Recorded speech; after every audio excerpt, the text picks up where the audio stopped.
요번에는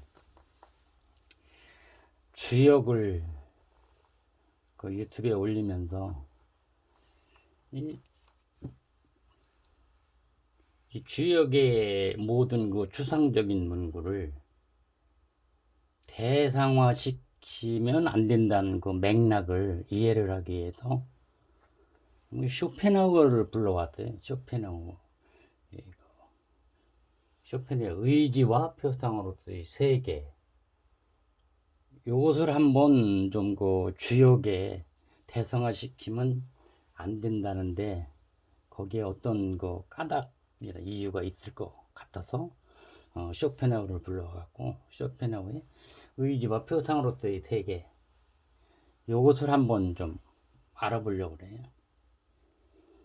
쇼펜하우어가 생각하는 거는 그 표상이라는 거는 내가 나를 생각하는 것이나 세상이 바라보는 나, 그러니까 객관이죠. 세상이 바라보는 객관이죠. 세상이 바라보는 나를 이 표상이라고 그랬대요. 그러니까 내가 생각하는 건 아니지.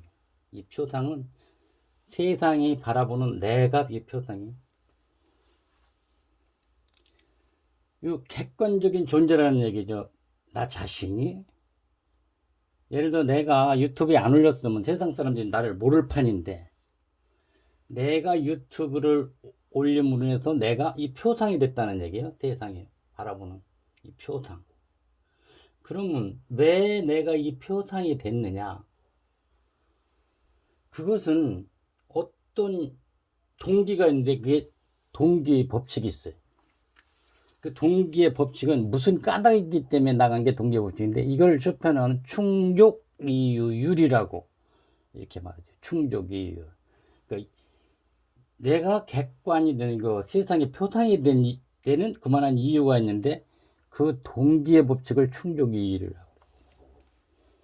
그러면서 뭐라고 하냐면 객관이 시작되는 곳이 곧 주관이 끝나는 곳이다 이렇게 얘기했어요.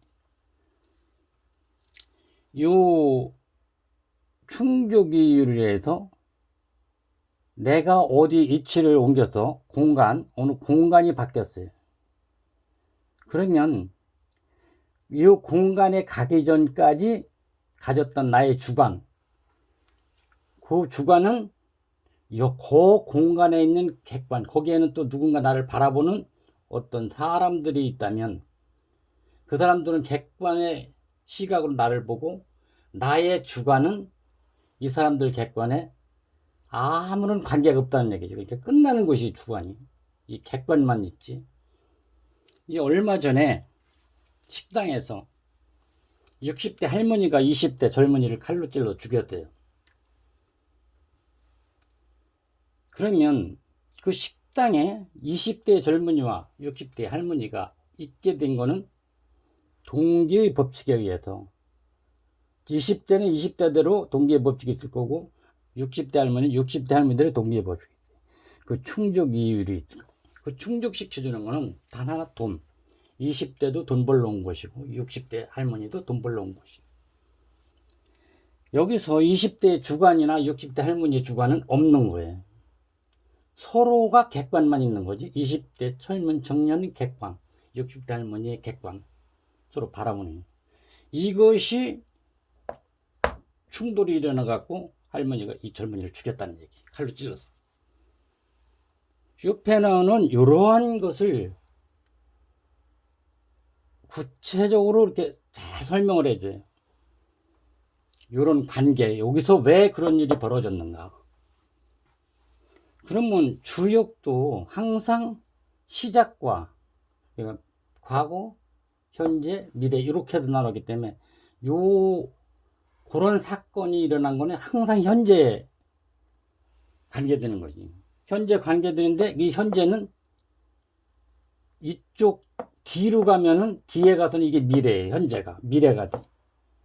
그리고 요 중간엔 또 현재가 되고 여긴 또 과거가 되고 항상 현재, 과거, 미래가 여기 한 자리에 옮기는 순간 바뀌는 거죠. 이 충족이율은 관념에 의해서 생겨났다는 얘기. 그러니까 주관이 발동을 한 거죠. 주관이, 어디 가서 식당에 가서 내가 일을 해서 돈을 벌어야 되겠다. 그 벌으려면 거기로 가야 된다. 그 이유를 충족시켜주는 거기 있는 공간으로 가는 거죠. 또 할머니도 물론 그랬고 20대 젊은이도 그 충족 이유를 위해서 한 장소에 모이게 됩니다.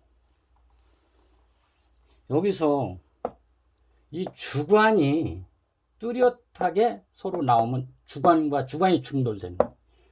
이상한 살인 사건도 나오고 싸움도 나오고 온갖 일이 다 폭행, 온갖 일이 다 일어날 수 있다는 얘기죠. 왜냐하면 객관이 시작되는 곳에 가서 주관이 끝나지 않고, 여기 끝나는 곳이다 했는데 끝나지 않고 이 주관과 주관이 부딪힌 거라. 이 주관은 항상 시시때때로 직관에 의해서 형성되는데 그것이 고정으로 자꾸 자리를 잡으면 관념이 되는 거죠. 관념. 관념은 진화가 된다고, 그 관념 진화된다는 거고, 그게 누구요? 이기적인 유전자를 쓴 사람.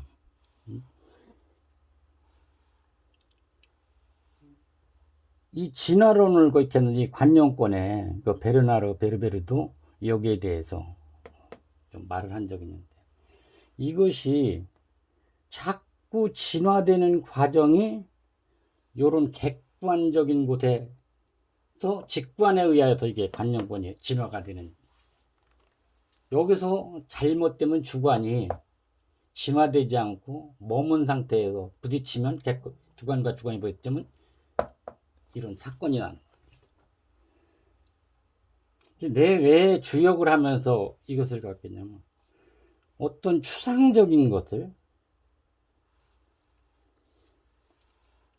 주역은 모든 개나 효가 추상적으로 되어 있는데 이거를 세상 사람들이 객관적인 눈으로 바라봐 갖고 보편적인 객관에 의해서 개념이 생기면 안 된다는 얘기.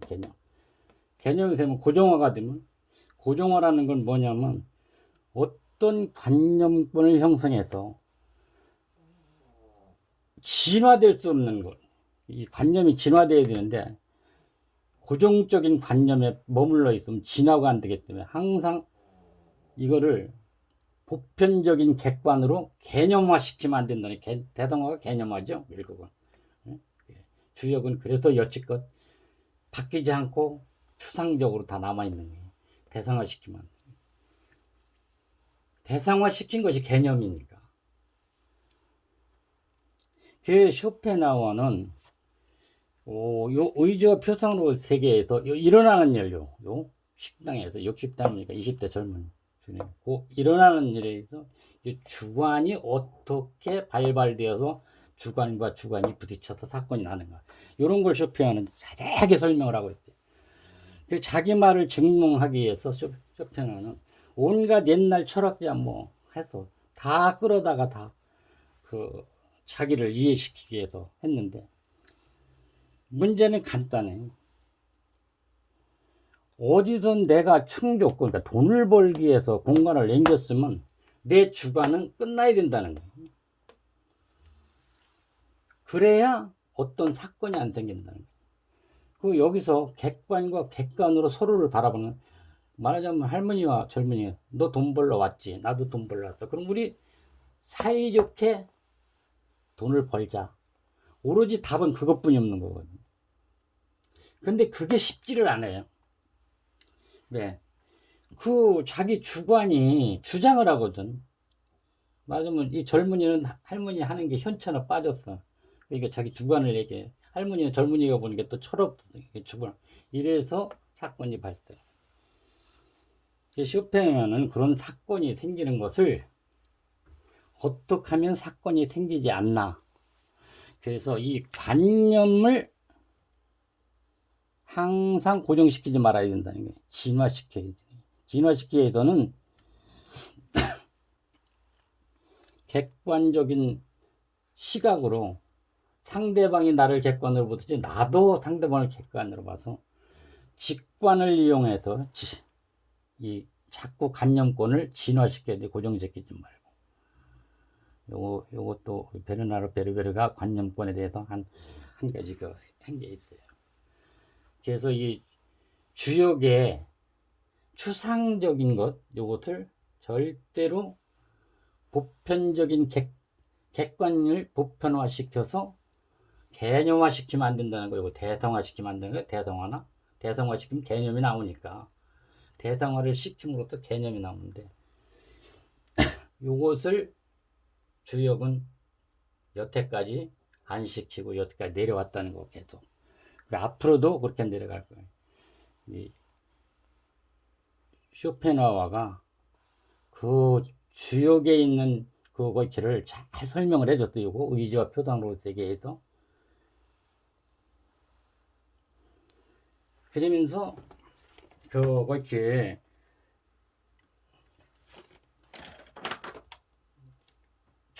충족이율에 대해서 결론을 내렸는데, 충족이율은 모든 스콜라 철학이 말하는 것처럼 영원한 진리가 아니고, 세계 이전에 세계 이후에 또 세계 이상으로 무제약적인 타당성을 갖고 있는 것이 아니고, 공간 또는 시간의 필연적 연관으로 나타나거나 인과관계의 법칙이나 인식, 근거의 법칙으로 나타나는 것이어서 상대적이며 제약된 현상에 있어서만 타당한 것이다. 이렇게 충족 이율에 대해서 쇼펜하우어가 말을 하고 있죠. 나는 주역을 효나 배 나오는 모든 것을 항상 추상적인 효나 설명을 나의 주관으로 객관성을 가지고 바라본다는 게, 객관성을 가지고 나의 주관으로 효를 객관성을 가지고 보는 게, 나는 내가 아니라는 거지. 내가 거기에 첨부시키지 않는 상태로 보는 객관성을 하는 건, 그러니까 주역의 효나고 있기를 나를 거기로 끌고 가지 않는 상태에서 그걸 해석을 한다는 얘기. 그래서 오늘은 주역을 해석한 데서 쇼펜하우어를 한번 불러봤어요. 쇼펜하우어 의지와 표상으로서 세계를.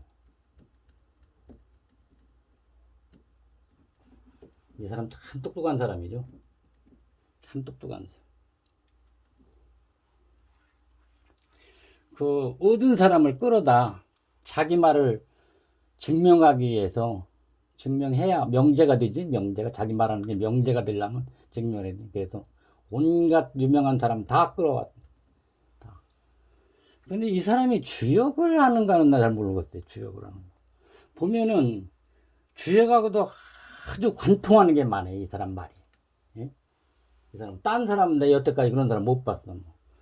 니체, 칸트 이런 거 사람 귀신 신나라 깎는 소리고, 이 사람만이 주역하고도 어떤 관통하는 뭐가 있어요. 쇼펜하우어만. 난 톨스토이도 그렇지 않고 단 한 사람, 이 사람만 주역과 어떤 관통. 온갖 사람을 다 불러서 명제를 만들어서 증명을 해요. 그러니까 내가 보고 참 똑똑하다고 생각했어요. 이 사람은. 딴 건 없어요. 똑똑하다. 결혼도 안 하고 혼자 죽었다. 혼자. 내가 아는 건 그런 거예요. 오늘은 여기서 이걸로 끝내겠습니다.